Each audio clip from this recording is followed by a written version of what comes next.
Hello and welcome to the Grade Cricketer Podcast. On today's show, both Australia and England make it impossible to tell if either one is good, but also make it incredibly easy to come away with binary absolutes about both of them. Australia give us a second taste of absolutely gas-trucking a run trace in the space of a week, while England complete their 18th remarkable comeback of the summer. We're talking collapses, TV rights deals, bubbles, Warne commentary, and the future, and know that this will mean everything until the next thing happens. Hashtag AskTGC provides an update from Conor, cricket in New Jersey, and what TGC is doing to your brain. This episode is brought to you by Budgy Smuggler, where you can get your customised face mask at budgysmuggleruk.com. You can also check out our Patreon at patreon.com/Grade Cricketer for more exclusive content every single week. You can also find this episode right now on YouTube, as well as full interviews and cut downs of the show. If you want to comment, like, subscribe, all those usual things on the internet, please do that because it helps us out a lot. My name is Ian Higgins and I'm joined by Sam Pezzi Lad. How are you? Nice little trill at the top of that. I don't know what's going on. Well, thank you, mate. You always make it feel like there's stuff happening in cricket when often there isn't. It's like lipstick on a pig. Yeah, okay. Yeah, you've put it on. There's something on there. Okay. Well, mate, in the light of Australia's epic batting collapse there in Manchester in the second and ODI, that's happened overnight for us. Have you got any good collapse stories? Have you been through a collapse? Have you been through something? Yeah, I've been through collapses for sure. I think most people who've listened to the cast will have experienced a collapse, whether being on the the positive side or the negative side. Like, and it makes me remember that like anyone who tells you that cricket is an individual game masquerading as a team game obviously hasn't gone through a collapse, because it's like a virus. A collapse, like sweeping through the team. You're sitting there at number 7 or 8, scrambling to get your pads on, and you're watching all of your better teammates, your better batters as teammates ahead of you get out, and you just think, well, they're out. I've got to get out now as well. They're objectively better than you as well. Yeah, and you. It's all the same stuff. It's a ritual, like you hear the hyena laughing when you get out, or it's the oh my god, when someone gets out, and then number 10 and 11 scoring more runs than everybody else. Yeah. It's one of cricket's great rituals, but that's not really the collapse that I want to talk about. What did you want to talk about? Well, the big collapse that's really gone on, and it's apt given global events, is sure, like the economic collapse that's going on at the moment. Sure, the Great Depression is going to come. Well, talk about. I feel like the first world kind of rebuilt a few good partnerships after the GFC. Okay. But there's more. Yeah, there's a few chips to cover coming up. There's a few run-outs ahead of us economically speaking, and I just felt like there was always going to be trouble once Nixon cancelled the gold standard in 1971. Sure. If you catch my drift, just around hyperinflation and stuff. But who has the AAA ratings is what I want to know. There's something about like the tension and the silence in a dressing room during a collapse of that magnitude, and then someone, usually a senior figure, possibly the captain, when the 6th wicket falls in a collapse. No, maybe not that. Maybe not as far as that. 4th or 5th. Things are going well at 2 down, and then it starts falling. Then it starts falling. Because to have a collapse, you can't collapse from the start. There's a foundation. And a good foundation. And a good foundation. And it's usually the captain who will say something like, "Fuck's sake, boys." Yeah. Or it's like pierces the silence. Pierces the silence. Yeah. Fucking hell, lads. And as though him saying that, and it is normally a bloke. Yes. Him saying that will somehow change the butterfly effect. And the great thing is that he's usually already out. He has been part of the collapse. Yep. But he is now putting responsibility on his team as a leader. Now it definitely just is the captain. Now I'm talking about Aaron Finch.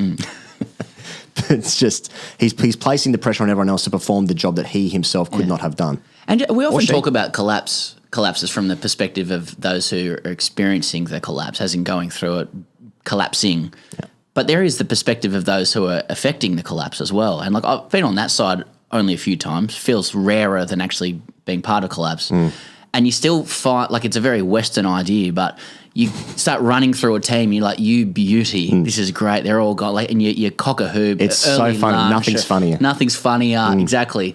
And then 10 and 11 come out and score runs, and you actually end up you end up bowling them out for 60 or 70 anyway. Yeah. And they've scored 30, and you end up getting still really risible about the fact that they've scored runs, and you're more upset than had they hit 230. You know what I mean? You develop an expectation, you get spoilt about it as well. So it's just the Western capitalist mind. Same as in a football game where like a team will win 3-0. Could have been 8 or 9, honestly. Exactly. Could have been. Wasn't. Yeah, should have had 5 by half time.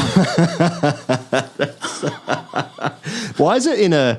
Like I want more. You always want more. We were talking before about narrative in sport, and during a collapse, Well, no, sorry. We're talking about narrative in sport. And one of the great things in Australians cricket recently, specifically in cricket in Australia, is that like the narrative we were rising up to be towards the number one test team in the world, then sandpaper, then the absolute decimation of the Australian cricket team in the public eye, all this sort of stuff. And then the Ashes come back. And now I'm just hearing these little like, I'm just hearing all the signs again. So it's little, it's the Yahoos, it's the fucking yous. Oh, yeah. Like the back wave of a surf, on the eastern seaboard of Sydney somewhere. And it's just that hyena style cock a hoop, laughing, giggling away with mates, and they're all like it's so funny because to be good at sport in Australia and a man in general, you have to present this you have to have a presence of just this fucking big alpha broad male, but when something good happens, yee!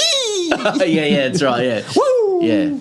The soft, strong thing, yeah. Yeah. Okay, so you're detecting it in the kind of vocal reverberations. I mean, if you are watching on YouTube, you can see the sound waves now. You could actually apply the sound waves to the Australian celebration. Like I noticed Zampa got somebody out overnight. And I think it was Stoinis, but both times you could hear him through the microphone going, Zorby! Yeah. So we could compare it to last year when they were struggling and just compare the Zorbies. Yeah. Yeah. So you think they're just starting to feel themselves a little bit Australia? The first thing I picked it up in this game, now we'll talk about the three games that have happened since the last game, which is the third T20 and the two ODIs that have just happened. But it was in the first ODI game where Josh Hazelwood bowled really, really well. Yeah. And he took this unbelievable catch off. I think it was off Roy. It was Roy. And it was just one of those ones that was just fluke. Like bowled it. Roy hits it fairly hard straight back at him. Low, like it was a funny catch. Yeah. That's when I heard funny when tall guys do it. That's when the funny was. That's when it was like, yeah. I'm laughing because you don't normally do that. Yeah. That's beyond your skill range. You've done something amazing, but it's funny because it's you. Exactly. Yeah. What do you have to say about that, mate? I'll take it as a comment. We're still working on the act. Just down those blind alleys. Yeah. There's a wall. How do we get out of this? Hey, Pez, before we get into the show, do you want to talk about what's happening on Patreon this week? Should we get a little shout out there? We'll make it quick. So last week, if you did subscribe to Patreon, you would have seen Ask JGC Fridays. It was about just a couple of things off the top of my head: sledging a bloke with cancer, fruit spruikers, the Office Chop King, and another dream about someone who has scissors for hands. Scissors for hands. But this week I said don't listen to us, listen to the commenters. So I just wanted to read our selection of some of the comments on Patreon you can make. So someone wrote, as someone who lost their mum in year 9, I weaponised the fuck out of it. Right. Okay. Just leave that out of context. Yeah. Someone else wrote, Daddy 100 sounds like English repressed perversion to me. Someone else wrote, these podcasts are an absolute breath of fresh air. Congrats, Tit Rat and Pez dispenser. Someone else just wrote, decent cock with a thumbs up. Someone else wrote, old grip cone cock. No thumbs up. Someone else wrote, love these pods. Cheers, Pesdo, Pasta, and the hippopotamus. So I don't know. We promised it would be dark and rare, and I think it's delivering. This week we'll be possibly, it's either this week or next week, publishing a long form piece as well. So the current idea for the piece is doesn't matter how you get them, or does it? Okay, right.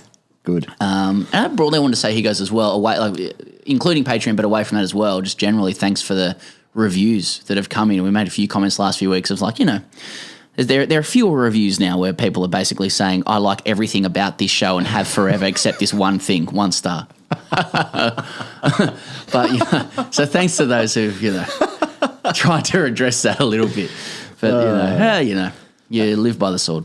Patreon.com/grade cricketer. Now, let's get into the actual cricket. Anyways, let's start with the game 2. Let's start with game 2 last night where Australia... The last thing that happened. Thing that happened, and then we'll work backwards from there, whilst also going back in between to give a bit of dynamism to the story. So game 2 last night, Australia absolutely cruising again, just like in the second or the first. That's one of the T20s. Basically every game except one. Every game, and then so we were 2 for 140. We've been the Australian cricket team. I've done it again. And they're chasing 231, and then they lose 7 for 32 in the space of about an hour. Yeah. And that's the end of that. Then England once again come from behind to have a remarkable victory. Weird.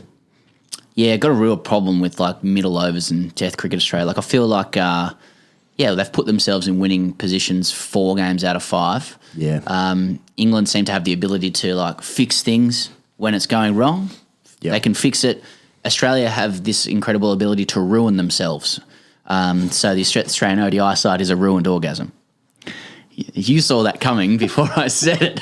Mate, the longer we do this, there are more and more words that are just ended by the fucking. But great they cricket really are. They really are like that. It's just like they clinically dismantle England for about 4/5 of the game, bringing themselves to a metaphorical orgasm. Yes, and it's ruined. Don't look at me and say ruined orgasm again. Australia, it's classic. It's I think what we're learning is England is actually becoming excellent at how many comebacks have they had? So Australia's standard like really good up top. Australia, it's a very Australian trait, isn't it? Talking about the macho stuff, they like to be good at the first things we do. Really good up the top of the order, getting away. Finch, Warne runs at the start. We'll talk about Warne later. Yeah. Labuschagne scoring some runs, falls away. Australia really good at fast bowling as well. Hazelwood, Stark have started really well. Cummins come back into it. Yeah. They always win the first exchanges. Yep. They like being out in front. Australia, they like the fresh air. They like to win the like battle. a wild Brumby. I love a Brumby. Yeah, they love being dominant. But now wild horses. Whenever they look over their shoulder, those wild horses look over their shoulder. Whenever a team comes back or goes with them, they start trembling, going weak at the knees.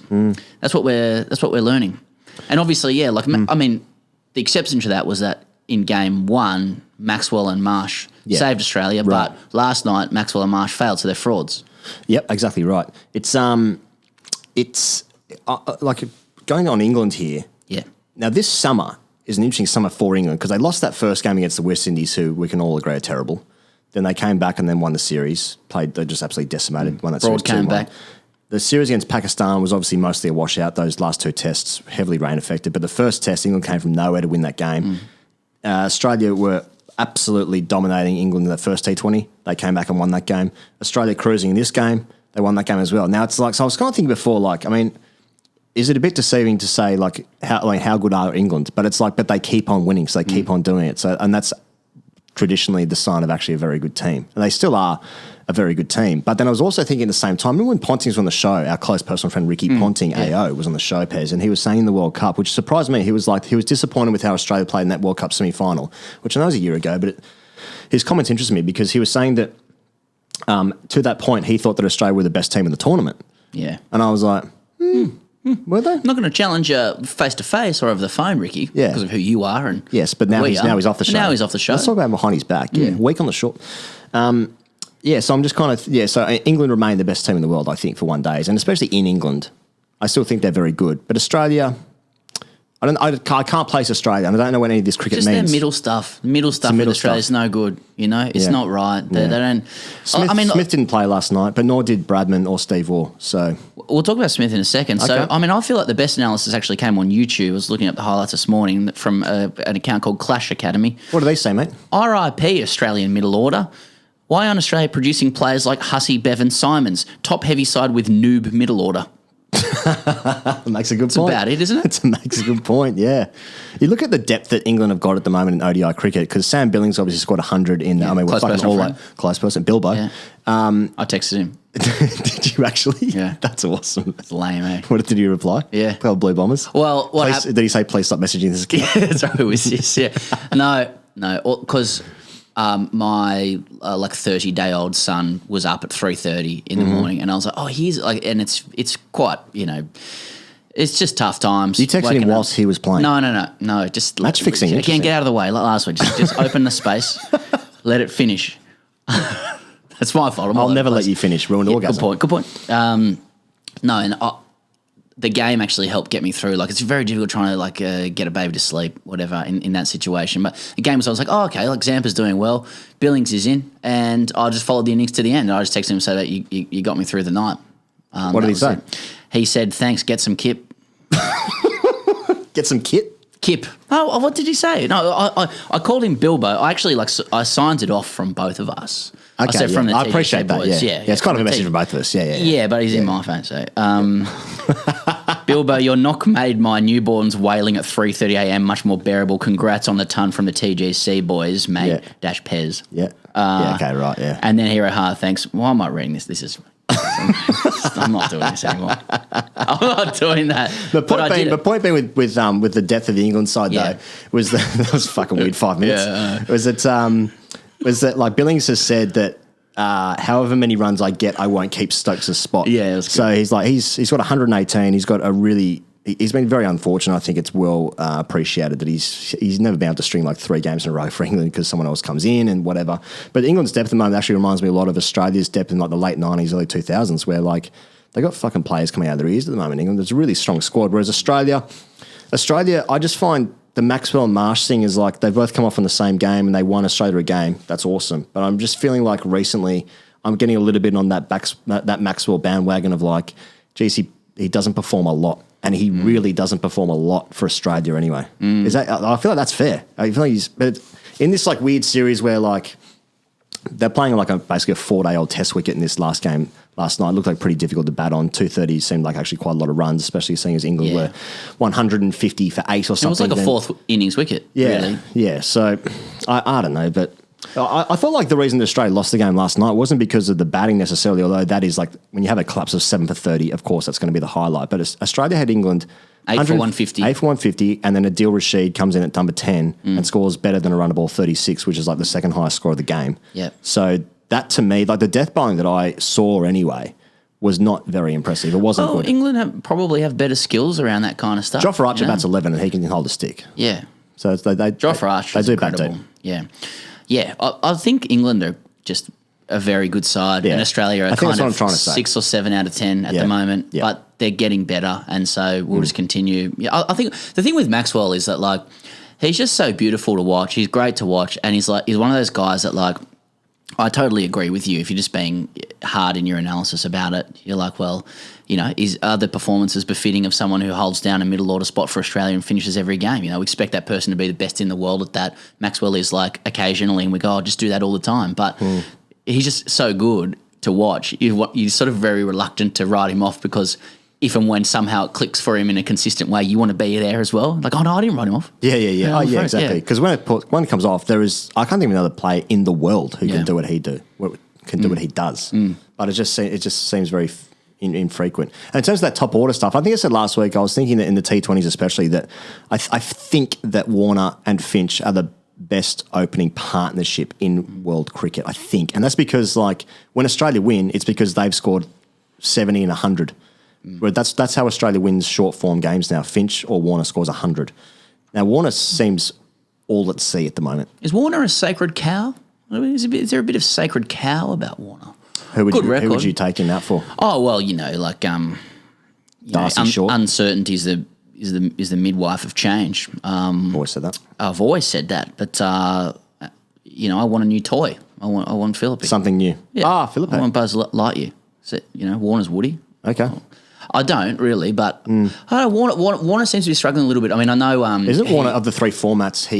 The ODI cricket. I think he has the worst record in ODI cricket of the 3. I don't know. Yeah. I understand his short form's pretty good, but he seems to be struggling in the UK. He did hit that 50 in the T20s. Like, can you say someone hits a 50 for their country struggled to get one off a square? Well, yeah, I just did. He did. Yeah. And then apart from that, he's looking pretty tough. You know, we're not going to do amateur psychology. It can only be difficult in the bubble for him as well. Yeah. And for all the guys. But yeah, I wonder about Warner. I guess like a guy at the top that could replace Warner or Finch for that matter is Stoinis. Yeah. Or Wade. Yeah. Well, I guess there's heaps of blokes. But like, what about the ball that Jofra bowled to Stoinis? I mean, fucking Christ, that's hitting me in the face every day of the week. Yeah. Like cross seam, hits a seam, bounces a little bit more. It's probably like 90 plus miles an hour. And then Jofra's Insta story is about 20 different people posting that clip to him. Was it? And then him just going clip by clip. Every single one is no, but that would be good. That's good. So yeah. Archer's incredible. Tom Curran, 37 last night, saved the innings as well for England, and then went for 28 off 10 overs.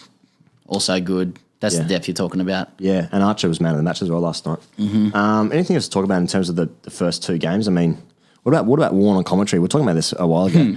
Warne on commentary just absolutely losing it at who was captain? It was Moeen Ali. Moeen Ali was captain. Yeah. It's pretty awesome. And it was like the last few balls, and Warne was just fucking had a bit between his teeth. Well, there's 2 overs to go, and he had and Moeen had a choice between bowling Tom Curran or Jofra Archer. Yeah. Australia was cruising, only had a couple of runs to win or something like that. And Warne was just losing his mind that Moeen opted to bowl Curran for the second last over rather than Archer. which meant Curran would have definitely had 6 balls and Archer may have only been dealing with 1 or 2 at the end of the game. Yes. And just for the context, like Archer had gone for 30 off 3 overs, Curran had gone for like 10 or something, and bowled really well. And Curran is their death bowler. Yeah, and Moeen went with Curran, and Warne was just losing it, just wanting Archer, and said, he was just going, Nasser. Like, he's like, who would you bowl, Nasser? He's like, you've got to give Joffre. It was just the alphaing was just out of nowhere, just jocularity, and then just he's like, you've got to give Archer 6 balls. When Warne gets like really dogmatic about something, it's like really compelling commentary, I find. And Nasser's just like recoiling, I couldn't see him, but he was just saying, he was like, what would you do, Nasser? And Nasser starts explaining, well, I think, the game has showed that pace off actually works much better. So Moeen's going with his pace off bowler, with his death bowler, and Warne just wouldn't accept it. Go, no, Nas, what would you do? And Hassan probably is like diplomatic. Hassan's like, here's this bloke Moeen captaining his first game for England. I'm an ex-England captain. I'm not going to absolutely ice him on air, so didn't do it. But Warne just wouldn't leave him alone. And then sure enough, Archer gets 2 balls, Australia win. And in between times, they're just flashing to Langer, who wouldn't laugh, and Warne was just losing it, laughing. So I don't know. It was Warne just goes through those spells where he just talks absolute pump for ages. It's barbecue topping, but pizza toppings. Exactly. And then it's like, what the fuck is this? Exactly. When he locks in to a cricket chat, it's such compelling listening. All of a sudden, I feel like I'm at first slip. When he gets a bit between his teeth, it's like, oh, that's what it's like. Yeah. Everything he says is with like maestro level clarity and aggression, and you feel safe again. Imagine Warne coming on to bowl and being the captain. You are letting him go. You do whatever you want, Shane. In no way did Warne always used to start with he always used to start defensive to get into his work. Yeah. Fuck, I didn't appreciate Warne at the time. I knew he was amazing, but you look at some highlights, Roblin did too. Yeah. And the control of the man, I mean, fucking hell, insane. Anyway, good chat. Good chat. Good chat is what I'm saying. Hey, Pez, there's a bit of a thing going on between Cricket Australia and Channel 7 here in Australia as we get closer towards the Australian summer. And just quickly, who bumped Smith in the nets? I didn't see this. It was a coach. Oh, that's why Smith missed those games. Because in the nets heading into the game, they just said a coach. They didn't name who the coach was, but a coach basically, there was a bouncer. So now I'm just, morphing that into a coach bumped Smith. The coach obviously had enough of Smith in the nets. That is fucking incredible. Yeah. I'm not saying it's Woodhill. It'd be funny if it was. Yeah. But, one of the coaches just said that's enough. Enough's enough, Smith. Too many. We've all been there, haven't we? Fucking oath, we've all been there. We've all been there. Yeah. One bloke just wants so many balls, and you just say, look, I'm just going to bump him. Yeah. And maybe let's just leave whoever that coach was alone. Oh, yeah, leave it alone. Yeah. But I like the setup of that because the amount of times when you're giving throwdowns to someone who's just tipped it past the acceptable level of can I get some? Can I go now? Now, the coach probably doesn't want to get some throws from Steve Smith. That's beside the point. Throwdowns is the most boring job, and you have to create a game within yourself. My game started with can I get the perfect half volley for the cover drive? Yeah. And then that's nice. You get a little bit bored, then you start throwing it seam up. Well, I want to make this realistic. Yeah, of course. So you start shining the ball a little bit, and then you throw it seam up, and then it's a 2-piece all of a sudden. Then you start getting back of a length, and then you start setting them up. You start throwing 4-out swingers, and you just go, now this one's cross seam, or just change slow action. Ball? You just throw a slow Never throw a slow ball. That's mean. No, not. I'm not a prick. Well, these guys are using the dog stick now. Yeah. And I could just imagine because the dog stick can actually really wang it. Yeah. And I'm just thinking it's probably going at a nice pace. Why is wang a word in that? Because when you say, it's called the wanger, but when it's onomatopoeia, maybe it's just the sound of it. Yeah. Wang. Yeah. Anyway, and get on the YouTube if you want to see. And two blokes say wang at each other. Yeah. Woodhill. It's not Woodhill. I genuinely don't know who it was. Yeah. Has obviously just gone. Just crack this up. Just now I've never crack it up. Just see what happens. Now, obviously, in the grade level, throwdowns is the comfort food for cricketers. Where you might have a horrible back foot deficiency, but nothing will cure that like a half an hour of throwdowns for your cover drive. Correct. But I've never done the thing where I'm just throwing half volleys for the off drive or whatever, or off the pads, and then just throwing to the bouncer. Yeah. I've never done that, but now I want to. Yeah. That's the thing that I miss about training. Yeah, getting people out. Anyway, as I was saying, 7 and CA. 7 and CA. So the deal is at the moment that Channel 7 have begun discussions to terminate their contract with Cricket Australia, I believe. That's how it's being reported. That's being reported. Others are there's a fair bit of analysis out there. Let's give the context to our UK friends as well. There's a deal where television has to be on free-to-air. There are laws in Australia which television has to be on free-to-air. Cricket has to be on free-to-air television in Australia. When they brokered the last deal, half of it's behind a paywall.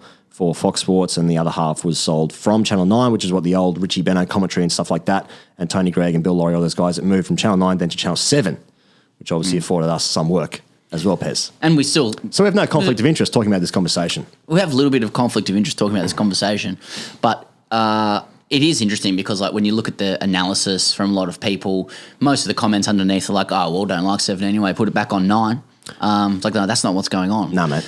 But I don't know. Like, I feel like I would like to read more analysis that is dealing with who needs the deal more. You know, like, I don't, don't tell me about advertising. Don't tell me about Cricket Australia and contracts and stuff. That's all part of it. I just want to know, like, in the cold zero-sum game of a one-on-one negotiation, does 7 need cricket more than cricket needs 7?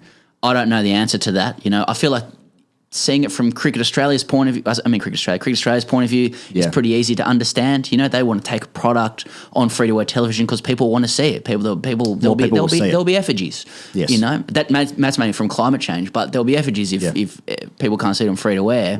But how much does 7 need cricket as well? I don't know the answer to that. I feel like the question for Channel 7 is like, it's not just you've got to take something to market in summer. It's like, you know, we're talking like Freddie got fingered stuffy. You know, we're talking share price. We're talking NASDAQ, Wall Street Journal.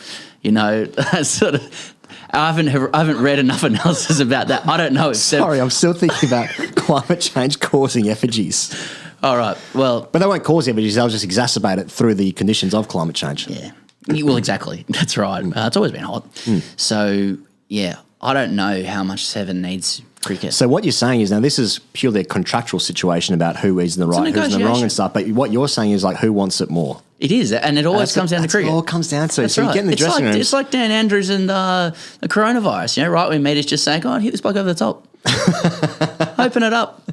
Go on, bomb this bloke. You can't tell me, like, Pez, you were talking the other day, so there's that Amazon Prime documentary about the Tottenham Hotspurs season under Mourinho and all the things that go on there. And you were saying that, like, in like the dressing room stuff, there's billions of dollars in that dressing room circling around, but there's still just a lot of blokes going, come on boys, let's fucking have it today. That's right. We want it more than them. We want it more than them. And I'm thinking exactly, you can't tell me that when Australia got rolled, they were 7 for 32. You can't tell me Justin Langer or Aaron Finch or some fucking lanyard in the dressing room there is not saying like, come on boys, you got to want it. Yeah.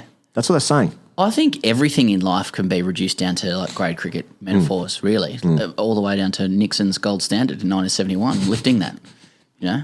It's just like, go on, put the bad ball away. Pez, there's some other stuff. Fuck, mate. There's some other stuff. There's some other stuff going on, Pez, in terms of the quarantine bubbles in Australia. It's been announced that Australia have been confirmed to bubble in Adelaide, where the new Oval Hotel is attached to the ground. That's the name of the hotel, Oval Hotel. I found it funny that originally they were going to be in Perth, but the Western Australian government wouldn't let the teams train during the 14-day quarantine period, so they've moved it to Adelaide. That's according to ESPN Cricinfo. So that's where the teams are going to be. There's also some news last week that all the WBBL games are going to be played in Sydney at the same time. And so then, like, to your point before, you're talking about Warner and just like, yeah, we're not doing amateur psychology. We say that for #RCGSC, obviously. But these guys are going to be in a bubble, one form or another, for months and months. It's crazy. They're just jumping from bubble to bubble to bubble, really. That's got to be so grim. Yeah. Because, like, international cricket, mate, we say this all the time, like, it's just reps. That's what it is. Like, you know, when you go to reps, you don't just really know anyone. Like, you know their names, you know their initial and stuff, and they're a little bit taller than what you think, or they hold the bat a bit weirder, or like their shirt doesn't fit them the same way that you thought it would. Smell a bit weird. Yes. I just had a flashback to a camp under 14. Weird smelling bloke. Someone smelled weird. A bloke came to my apartment months ago, and he was putting together a table for me, and he just fucking stank. Smelled so bad. I had to open up. Anyway. There was a guy I played with in club cricket who had a significant body odour issue. Yeah. How can you not be aware of it? I'm always wondering about those people. Well, maybe he was. It might be genetic. That was just part of his... A huge alpha, actually. Really? Yeah. Oh, so he was... I don't know. It was a pheromone thing. I don't know. We'll go into that later. Yeah, but it's just reps, and so like they're not living with their friends. They just happen to be the best at their thing. Yeah, and they have to live with them for months and months and months. Yeah. Everything feels very surreal, doesn't it? Yeah. We're talking to Travis Head next. Yeah. As the listeners know, and I think we discussed this off air with him actually, but he had a different view. Like he did say, We were sort of saying something similar like this to him around like it must be difficult going bubble to bubble or whatever, and he said he'd rather be in that than not in the Australian team. So yeah, I guess there's that. There is that. Yeah, maybe some blokes just like, I'm just around the boys and playing cricket for my country, literally for lots of money. Good luck. Be nice. Well, Pez, as you rightly just said, Travis Head is on the show. It's a great chat. Surprisingly funny. Good levels for Travis. Let the listener decide. Let the listener decide and let us know. Travis Head coming up. Okay, here goes. Here's some numbers. 17 tests, average of 42. 40-odd ODIs for his country, average 35. 100-plus first-class matches, averages 40. 12 tons. Always seems to be scoring runs for the Adelaide Strikers in dappled light at Adelaide Oval. Retained the Ashes last year. Ton on Boxing Day. All sorts of good shit there. I'm talking about Travis Head. Travis, welcome to the Grade Cricketer. Thank you. Thanks for the pump up. Travis, look, you were like, going through your crick info stats. You go through the same stuff, when we kick off with guys. But you were a true prodigy. You're a prodigy in the the Greg Chappell mould. Like SA 19's captain, Shield debut at 18, national debut at 22. Like under Chappell's philosophical leadership, the Pathways program. Like I can only guess you've actually bypassed grade cricket altogether and don't actually have a club. Not anymore. No, I do. No, I do. Limited support, limited chance. But I was actually very fortunate to play a lot of great cricket growing up. So, how old were you? I actually played 12. I played a year of every grade, so fourth grade through to first grade. So I learnt the ropes pretty well, and I had Peter Sleep as my coach at Teachbury Gully Cricket Club. So. I was very fortunate to be pushed straight through very quickly, play a year of every grade before I played A grade cricket, and then play a couple of years of that before first class cricket. So I played with men from a very, very young age, so learned to be quiet and sit in the corner. So it's nice to be able to talk now. Let's break that down. Let's do some maths on that. Okay, sorry, Travis, but we are hard-hitting journalists, as you know. But so you've debuted for South Australia at 18. You've just said you played a couple of years. There was a couple of years there before you debuted, right? And a year in every grade, starting in fours. So, literally, how old were you when you played fourth grade? Yeah, I think I was about 12 or 13 in fourth grade. Hell. That's unbelievable. Were you like an early developer, physically speaking? Or I was tiny. Yeah.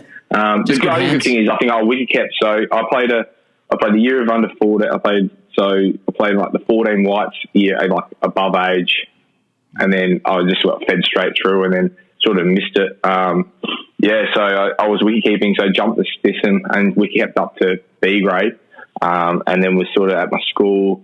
Sean Watt, who was in the school at Trinity College, wanted me to go to Adelaide Cricket Club with Dizzy and actually keep in the ones, and Peter Sleep said, you're crazy. You've got symbols. You can't catch them, and give them up. And in 2 years' time, you play state cricket, and pretty much to the day.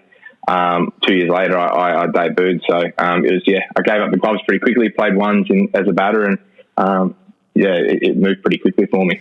But like, do you feel, because you started men's cricket so early, we're going off piste here now, but like, do you feel you missed out from just dominating limp-wristed juniors growing up, like as clearly a very talented player? Like, did you get enough chances to get into the local paper, with magnificent feats? Or were you spending your whole hits time 500. Exactly, dealing with like nude men in change rooms who should be with their wives? Yeah, the warm-up chat was definitely grew me as a person pretty quickly. But no, I actually, it didn't groom me. No, sorry, that was just a bit of light humour. Still that chat anyway. But I actually liked it. I think it's a great way of growing up and not being that big fish. I guess I went through the system, and when I got to the 17s and 19s, I was able to have a couple of really, really good 19s years once I got into the South Australian 19s and the state carnivals and whatnot. So. It was, I guess, playing as men, you get hardened pretty quickly. You get sorted out pretty quickly. And I didn't dominate much until I got to those carnivals. But I think it was great. Maybe that's why I didn't get as many hundreds at the start of my career as I probably should have. And because I probably wasn't used to batting as much because you get found out in senior cricket. That's interesting. Well, obviously, you played 17 tests. We spent the last 10 minutes talking about your under 13 career, which is what you're on the show for, obviously. No, but I was just wondering, because like Pez at the top said, gave some great numbers there. You played in state reps, under 19 captain, under 19 World Cups, ODI cricket, all this stuff. I'm just thinking, like, you've probably been the best player in your team for your entire life life, probably until you get all the way up until Test cricket. And it's like, when was the first time where you were ever out of form? Have you ever been out of form until you get to Test cricket, or have you just been like the best player scoring runs religiously? It's actually quite funny. I think I batted at 6 or 7. I think I batted 6 and was like the last bloke picked in under-19 that World Cup, which I debated with Stuart Law, who was the coach, because I was the only one to been playing first-class cricket in that team other than Cummings, who wasn't in the team. He was only playing Test cricket, so didn't worry about under-19s. He was unavailable. There's no first-class flights to Townsville. He was fine. He was just knocking Callis over. So, and I was the only one to play first-class cricket, but found it hard that they're batting at 6. So, yeah, I must have struggled to get into that team. And then, but no, I think my approach to the game and not trying to take too much, and I guess being that youngest guy in the team, I've always found ways to be able to learn on the go and continue to do that. And which has found myself, touch wood, not having too many form slumps and being pretty consistent, which is, as a player, that's what you want to do. That's your goal. You be as consistent, know when you can rock up and perform as much as you can. So you'll turn 27 at the end of the year. Again, quick info stats there. Like most guys are just coming into their peak in the next couple of years when you turn 27. So like if someone had told you earlier on, like at 27, you'll have played 60 odd times for your country, you've averaged 40 in 20 odd tests, 100 first class matches at 42. Are you thinking that's a reasonable start from which to build, or do you feel like you've got ground to make up and you wish you'd done better? I'm looking for Graham Hicks for 450 first-class games, played on 40. I look at all those old boys that have played 700 first-class games, and I thought that'd be nice. There's a lot of warm-ups in that, but no, I'm very fortunate to play.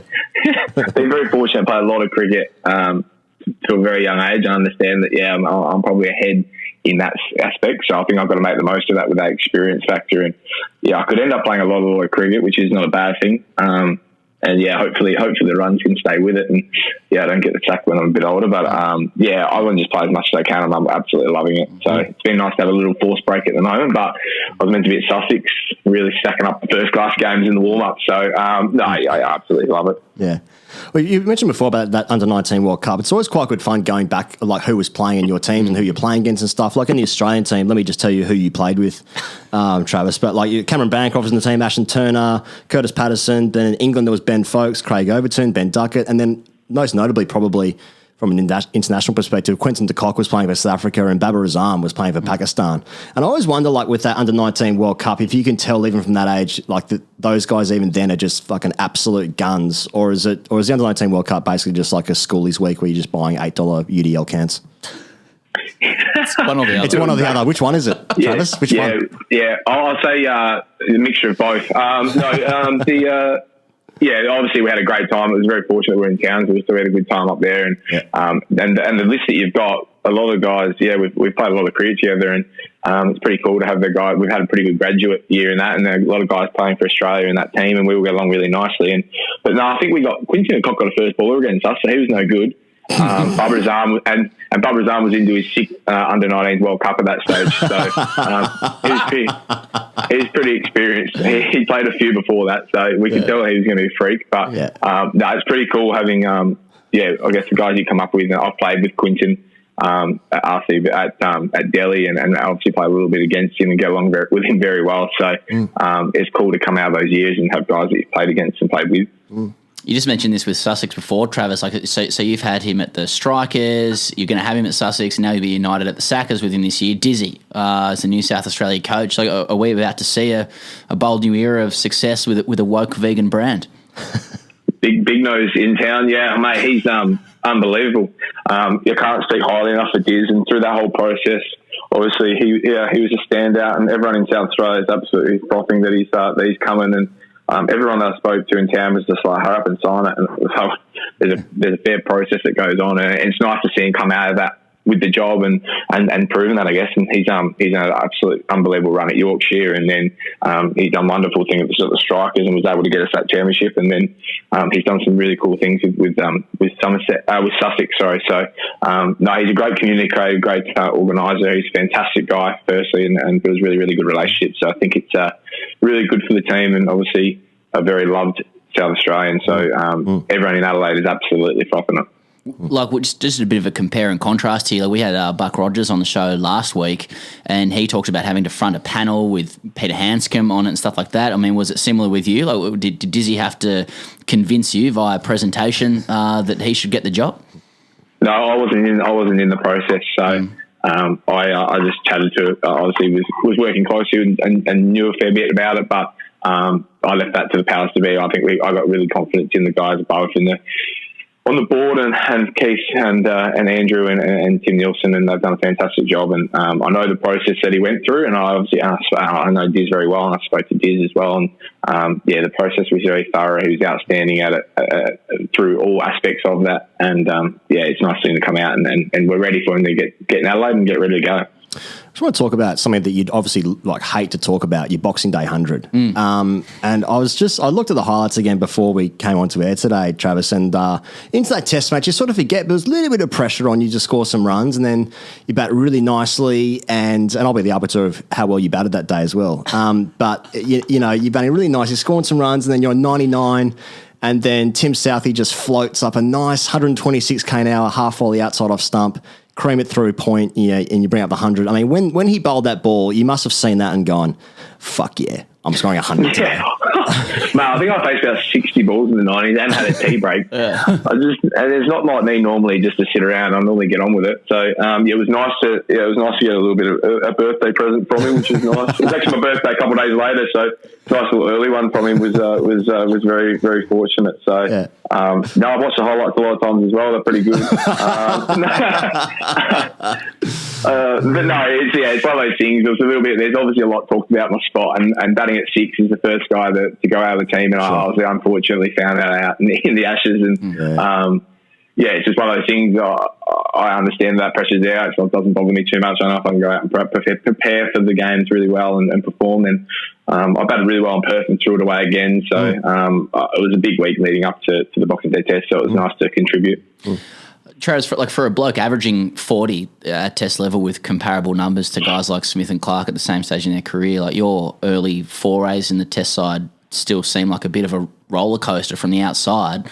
You know, like one bad score and everyone's hammering you, as you said, 2 good scores and you're probably the next test captain. So I guess like my question is, what's it like being scolded by Ricky Ponting for a poor shot in front of millions, and are you the next test captain? I think look at when I started my first class career, and I was shit house. I took over the captaincy averaging 27 after 30 games with no hundreds. I think that was a lot of pressure, and I think I've just found to learn my game. So it's nice to get a bit of a head start on my test career, I guess, and be the other end of the spectrum and being averaging 40 and hopefully making that go further.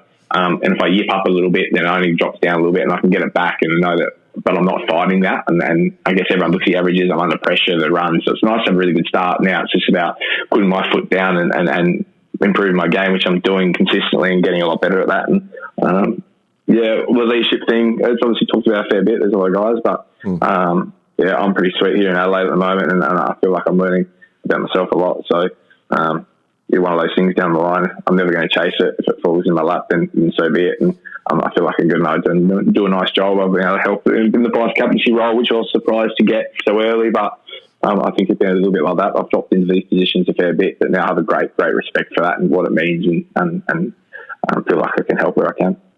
I can't believe it was a year ago, like literally almost to the day that it was a year ago when Australia retained the Ashes, and just another highlights package I'm watching on loop over and over. But like just day 4, Old Trafford, just trying to get that second win to at least secure the Ashes. Pat Cummins opening the bowling, first ball, Rory Burns. You're at sort of a catching wide mid-off and like leading edge first ball. I mean, like how little were you expecting that ball and that catch to come to you? And how was there any part of it? Because the camera doesn't like follow the ball, so it's a bit like it was a little bit of such a loopy catch. Neither did I.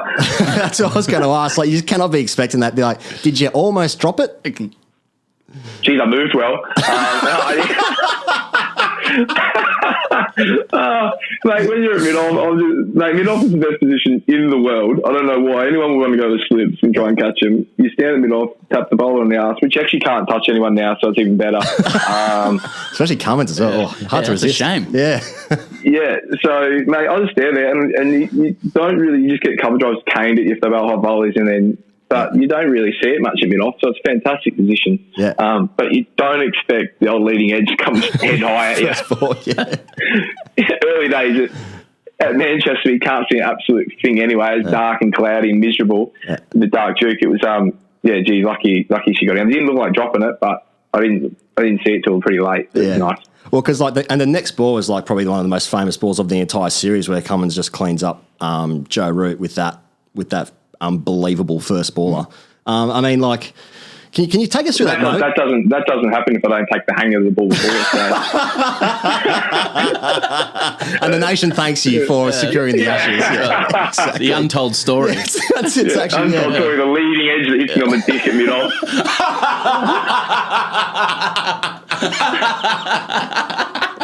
He caught it with his dick. I was going to ask about Cummins' ball to Root, but you still want to talk about the catch. Yeah, that's fair. No, I just want to know, like, can you take us into that moment? Because I mean, it was such a, like, how important was Joe Root, Joe Root's wicket during that series, and in that moment after what happened in Headingley and all that, and did you realise like how good a ball it actually was at the time, or was it just like, oh fucking you beauty, come on, come dog's on fire here? Yeah, it was a little bit like that, and then you see the replay, and obviously it was a pretty flat wicket for some blokes. But yeah, Cummo's always been able to see. Cummo's always been able to get that out of that, and I think you see the emotion, I guess, on the guys when you look at Joe getting out throughout the series, and Hoff getting him out at Lords early doors, and getting him out at Leeds, and I think the emotion that goes through that, and the scout, I guess, the skipper, and you want to put the pressure on him, and I think we did that throughout the whole series, and Cummo was able to come out with one of his better ones in one of the biggest games we were playing, so it's very impressive. Just on Old Trafford, Travis, going through your Insta, like I noticed the other day, you to commemorate the year since, like you posted a lone picture of the Old Trafford huddle, no words, no filter. Like, it was dramatic, bordering on emo, to be honest. But like let's talk about the circuit after the game. Yeah. Like, how good was it? Who was the most drunk at the Oval? Because everyone was drunk, and does the team regret being drunk at the Oval? Well, actually, the two photos I thought about putting up was that one, and then a photo of me and Lino out in the middle walking back with me with about a 4-litre bottle of Moe in my hand, drenched.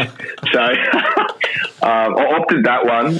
But yeah, I'm not big one on words and big one for stuff on social media. So I'll just nice and direct and just put it up. I thought it was a nice moment, big Hoff. So 12 months later. But no, the celebrations were great. The celebrations were great after every test, obviously, and every test match you win.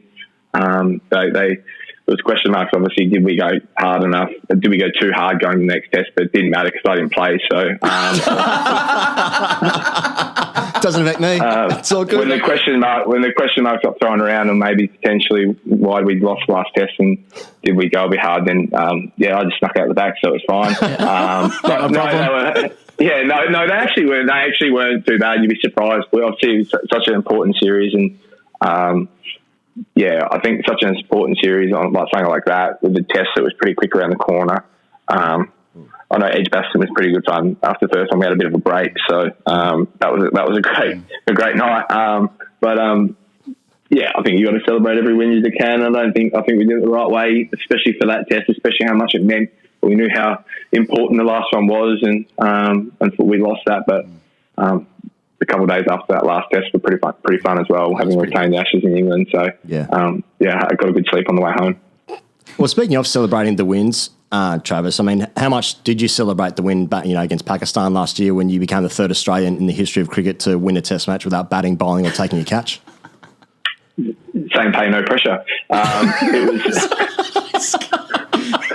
He's good at side mouths. He's good, yeah.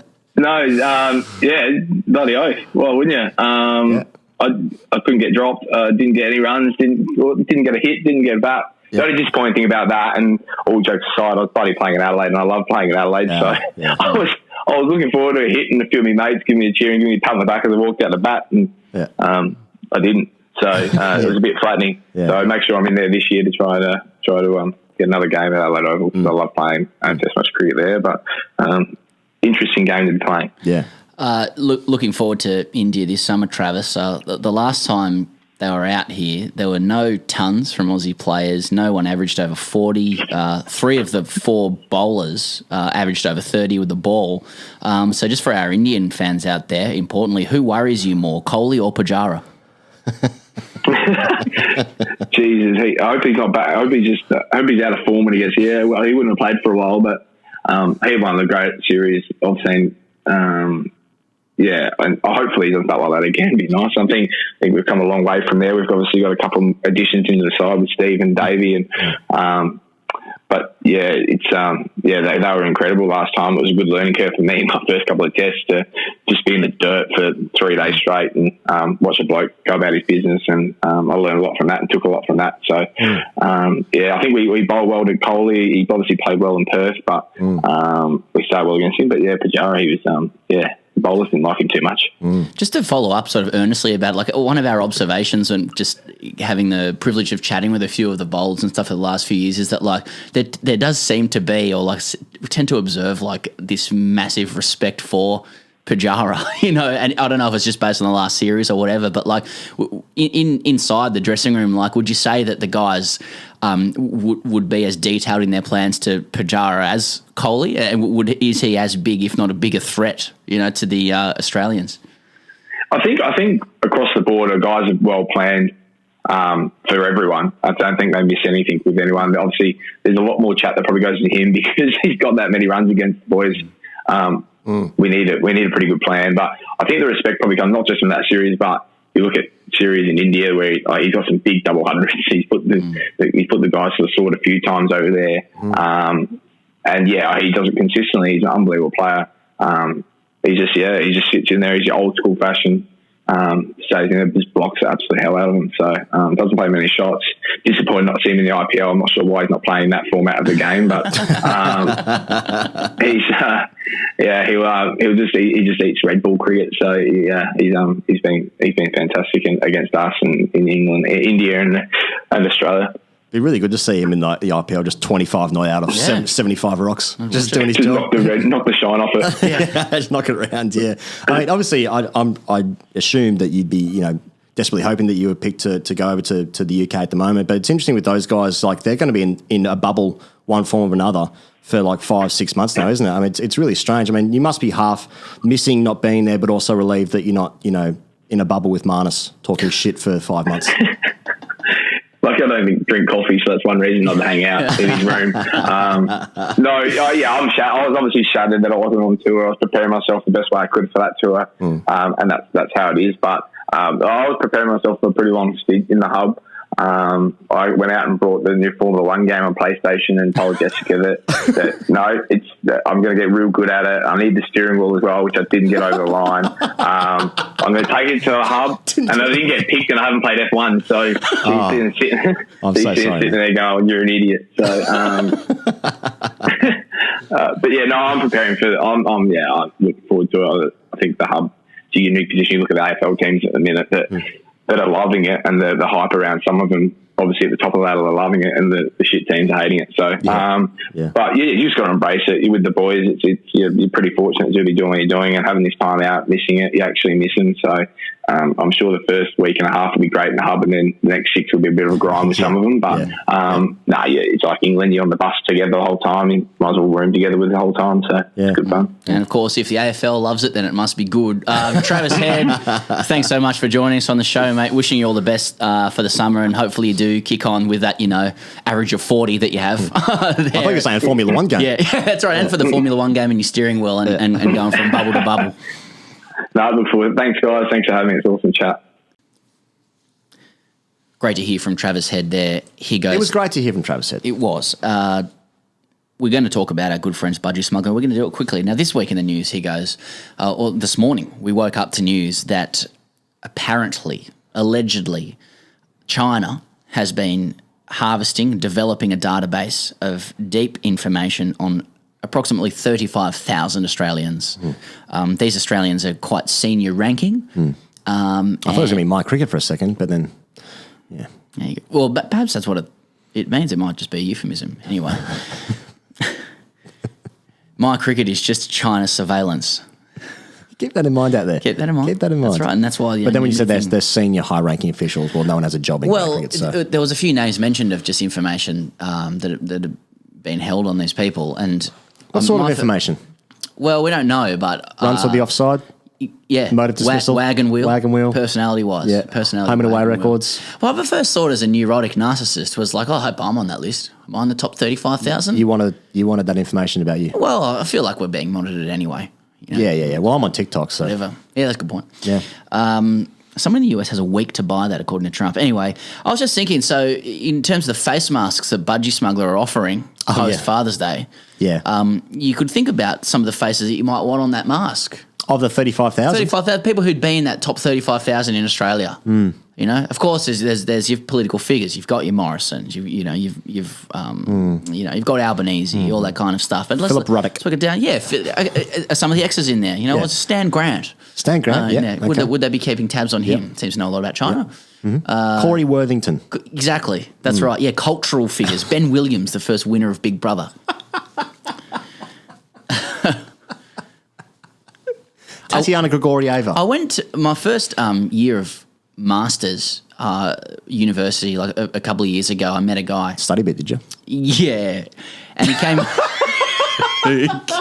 He came up and introduced himself to me, and I'm going to say his name because he's in jail now. Genuinely. Oh, right. But he, so you can look this up if you want. But he said, "I'm X. I'm Mr. X. I finished second on the first year of Survivor."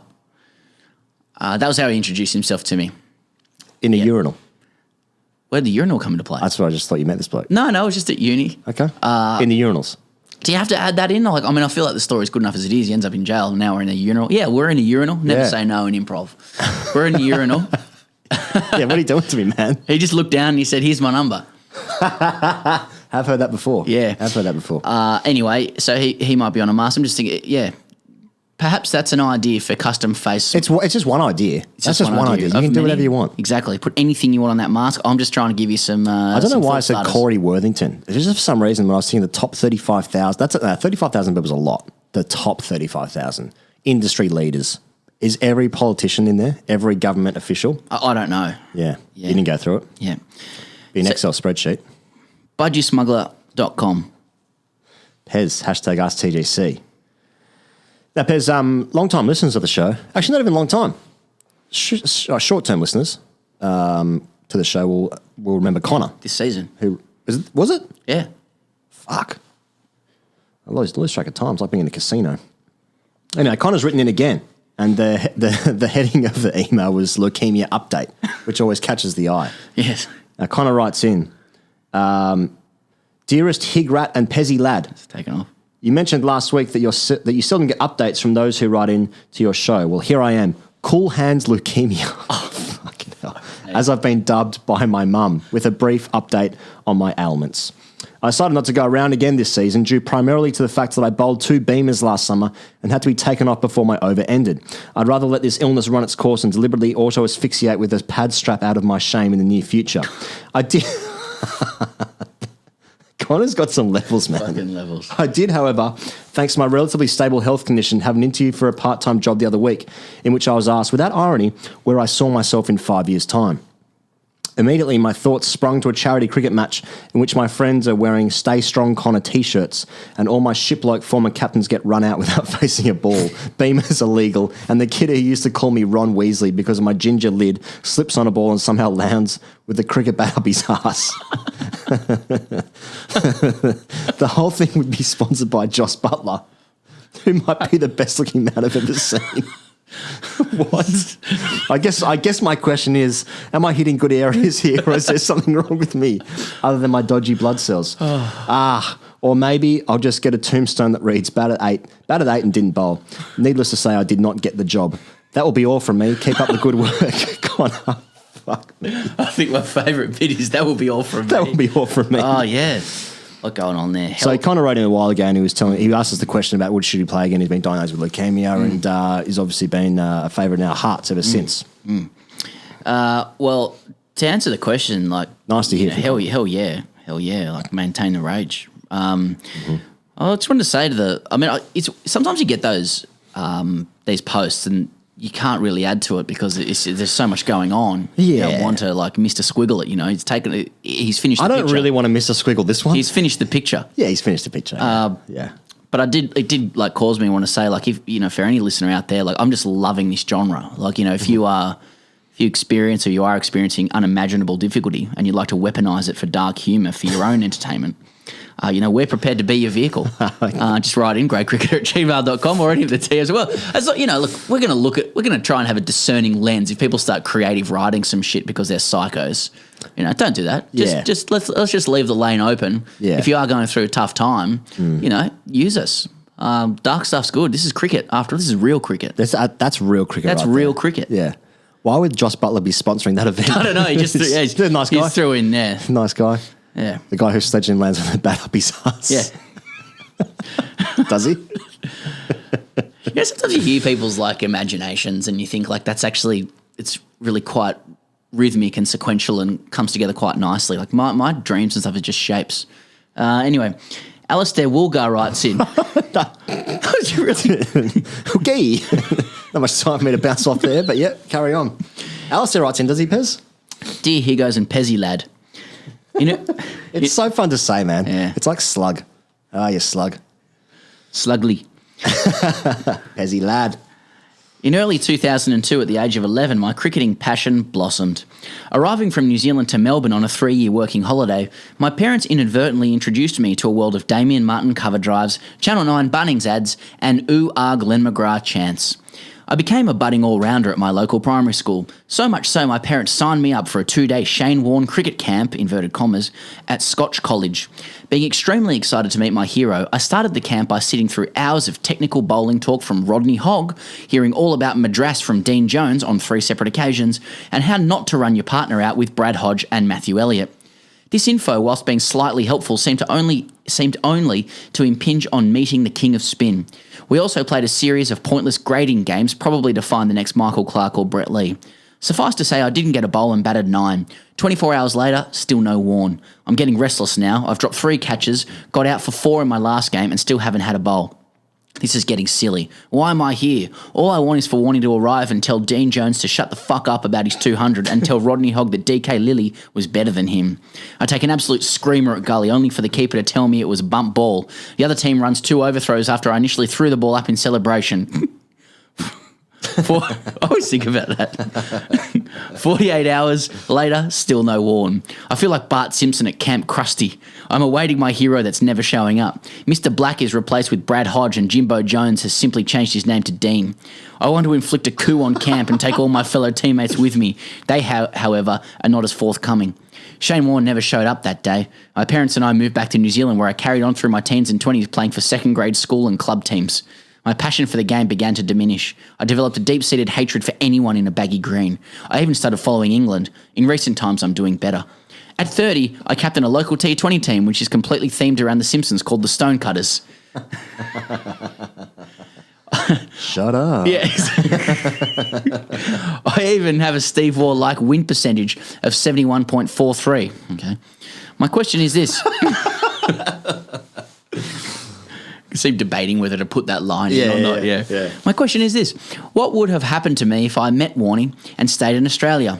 P.S. Come to think of it, didn't Warney have an injury that year? Hope you one day find your white whale, Woolly. He wrote the whole thing, then he was like, oh, no, think about it. Here's the answer. Yes. Pez, I've been doing, I've been doing a lot of reading on quantum physics. Oh, yeah. Oh, I say a lot. Do a bit of reading, do you? I just, no, I've been watching YouTube videos on quantum physics. Right. I've been going down some holes on the internet, Pez. Some wormholes, if you will. Were you at that protest yesterday? Queen Victoria Marcus? I couldn't make it, unfortunately. I couldn't make it. So Brian Green... Why are you doing this podcast in an anonymous mask? Hashtag look into it. Brian Green is an American theoretical physicist. Yeah.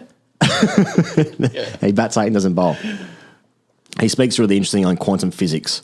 So there's a sort of well-considered, very popular theory that there are multiple parallel universes happening at all times. So infinite number of parallel universes at all times. I just wonder how does this get back to Warne. I'm looking forward to it. Let it go.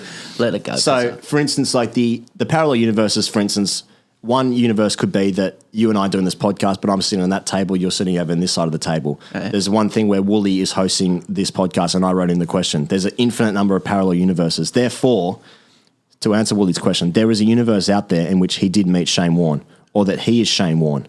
Now, I don't know what that means for his life, but he can spend the next 60 to 7 years thinking about that exact thing. But even still, I don't think that would make anyone happy.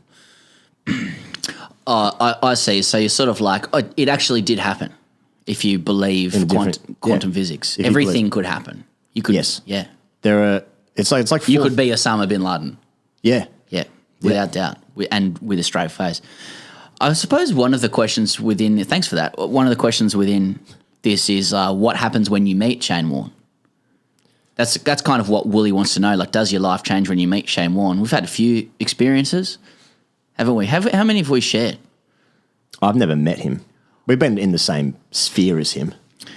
Oh, there was... I have his phone number. Yeah, that's and the sequence of numbers is very... I can't obviously... No. But it's hilarious. Yeah. I remember in 1994... no, it might have been 95, actually. 95, 96, at the SCG. I was at the cricket and lucky enough to be in the members. I would have been 10 years old. I was there with my cousin who didn't like cricket, really.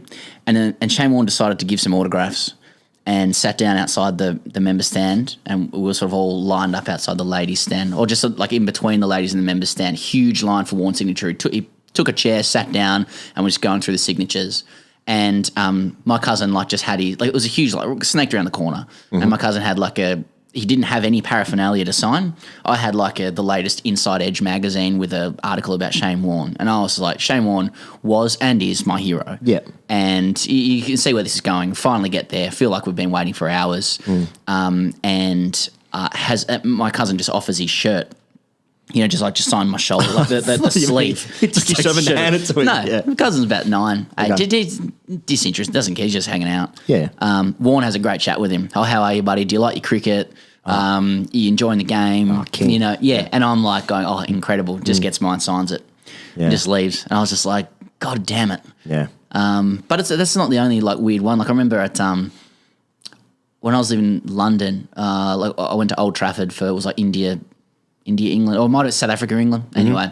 And it was tea time, and I just happened to be they put tea out for the media and stuff like that, and I was there by myself, and everyone was just talking to themselves or whatever, and Warne walks down, and I was like, I still get starstruck with Warne. Yeah. And he walks over and he goes, oh, geez, I'm hungry. Anyone else hungry? He's not talking to anyone. No one was responding to him, and it was to nobody. Yeah. He just sort of says things to nobody. He's like, anyone else hungry? I've seen that before. Yeah. I've seen that before where Adelaide. Yeah, so that's your story, but I'm just more saying that he just holds such great presence that everyone in his sphere knows exactly who the fuck he is. So he can just say that out loud and everyone's like, well, Warnie's on again. Exactly. It's Everyone incredible. just cocks an ear for what he's saying. Yeah. It's amazing. Gee, I'm hungry. Yeah, and the other one was Marcus Harris taking a catch against India. At Adelaide, and he was just saying in the press box where he was in a suit with no shoes, and his shirt out at about 11 a.m. Gee, Harry would have been nervous under that. He's probably said about 5 times. There was no one within 10 metres of him. Yeah. Just there, just what's he doing? Gee, Harry would have been nervous. I don't think I'm revealing any secrets here that Warnie has a penchant for the ladies. No. I don't know if I told you this. So this would be good. So for some reason, I have Warne's number in my phone, and I've obviously never used it, and I have no intention of ever using it. But it's there. But it's there. but it is there, and it is his number. Good radio would be to call it. It's not happening. It is not happening. It's not happening. But it would be good radio. It will get to a point where I will have my phone, a couple of drinks, and then no, I'm not doing that. Anyway, there's a dating app which exists, and you have to apply for it essentially. And this is elite. Oh yeah, here we go. Oh, you know about this? Oh yeah, only through you. Yeah, okay, right. Yeah. So I've forgotten. So explain that. So this dating app, it's called Raya, and it's the origins of it was that it's a celebrity dating app, and so I have it. And How? I was talking to another cricketer at the Cricket Awards at about 4 a.m, and he told me about it. And you have to get accepted on it, you have to get referred to it. So you get a code, and you have to prove that you're friends with that person. Do you recall how how that conversation started? No. Like you guys are just chatting about dating, and he's like, "Oh, have you seen this app?" Yeah, that's right. That's right. That's how it started. And he's like, "Oh, you get invited. I'll refer you." That's right. That's right. Nice. So the kind of people on there, it's just a lot of people who are like, who are famous or who do stupid podcasts on the internet. So, but anytime that you match with someone who has also matched with someone who's in your phone, it comes up. And I swear to God.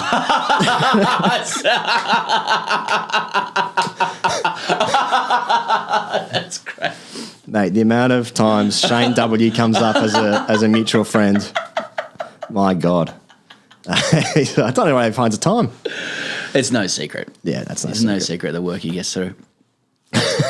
Jay King writes in, Dear Pezzy, Lad and Higo, I really need your advice as there is something playing my mind lately that has been really bothering me. 3 times in the past week whilst walking my dog, I have spotted our 34-year-old first 11 opening bowler at the nets with his dad. He'd be 60-odd. They both bat and bowl to each other. Side note, our opening bowler also bats 11 and can't hold a stick. Should I be pleased for our opening bowler and keep it to myself that his dad still cares about his cricket and they have a relationship where they can bond whilst they bowl tricky areas to each other and challenge each other's outside edges? Or do I have an obligation to out my opening bowling partner on our team group chat and therefore assert myself as alpha? Looking forward to your thoughts. Yours in cricket, Jay. Well, Jay, if you believe that outing him would assert yourself as the alpha, then you have an obligation to do that. As opening bowling partner, just straight up. I think it depends though on the nature of the competition between the father and the son, because my first thought is it's quite a beautiful thing, father son in the nets at that age. It might be a ritual that they share. And I'm not going to get misty eyed. I've been getting a bit misty eyed about parenting stuff lately. It's more like, if there's a 60-year-old kicking around in the nets at full tilt, like fucking all power, to that person, my back is destroyed. He's 60. He's raised one child, probably others. Yeah. You couldn't get your hips through the crease for your leggies at 60. So, no way. He's playing against his 34-year-old son who, for whatever reason, is opening the bowling somewhere so he can play. I'm kind of curious to watch a 60-year-old just go toe-to-toe with his son. If they're going at full tilt. If it's a kind of a thing they're in the nets, it's oh, that's a nice ball, Dad. Yeah, this is a good, I want you to try my bat out. It feels nice. And they're just doing it because it's the way they bond. That's all well and good. Let them go. That's lovely. Just a grey-haired man coming in, rolling the arm over. Son's just patting it back. Just a grey-haired man rolling the arm over. But if he's coming off 20 yards, overstepping, just doing a bit with the ball, and the son's geez, and there's actually a real father-son dynamic going on. Dad's not ready to let go, to relinquish the alpha role. Yes. That's the popcorn gift for me. Setting him up, pushing him back with 2 short ones and a full one. So I'd just say be careful before you sort of think that you're going to become alpha by outing this. I don't know. Yeah, but you could also weaponize it massively. Yeah, I'm big into weaponizing it, which is something you've started. I'm all into it. So you could definitely weaponize this and use this as a power play. I saw, let's say that the opening bowler's name's Tom. Okay. I just saw Tom's dad nicked him off 4 times. Yeah. And then littered him. Yeah. And if you can film that from a suitable distance so it's verified that it's happening, just to plant a few seeds of doubt. Behind a tree. Definitely behind a tree. Yeah. Definitely. If you can get some foliage into the shot as well, make it quite cinematographic. He gets littered, you hear the ball on grill, you hear the sound of the ball shattering onto grill, and then the phone starts vibrating because you're giggling. grainy footage. Now and he's, Tom's being littered by his dad. Yeah. Dad walks down the deck, hands on hips, just looking down at his son going, you're a disgrace. Yeah. I can still do you in. Yeah. You're adopted. Yeah. Also, you're adopted. And I chose this moment to tell you that when you're 34 years old. That's right. Blood running from the cut on his eye. Like Ponting facing Harbison. You're not my son. My son would have pulled that.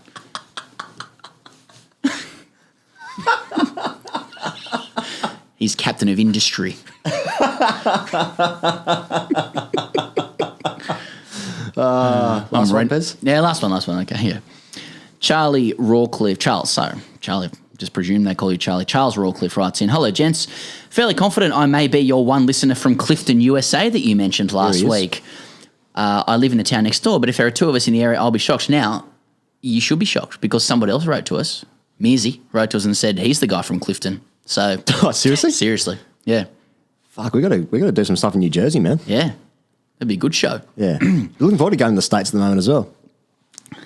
States are going well. Let me take this opportunity to ask an important question.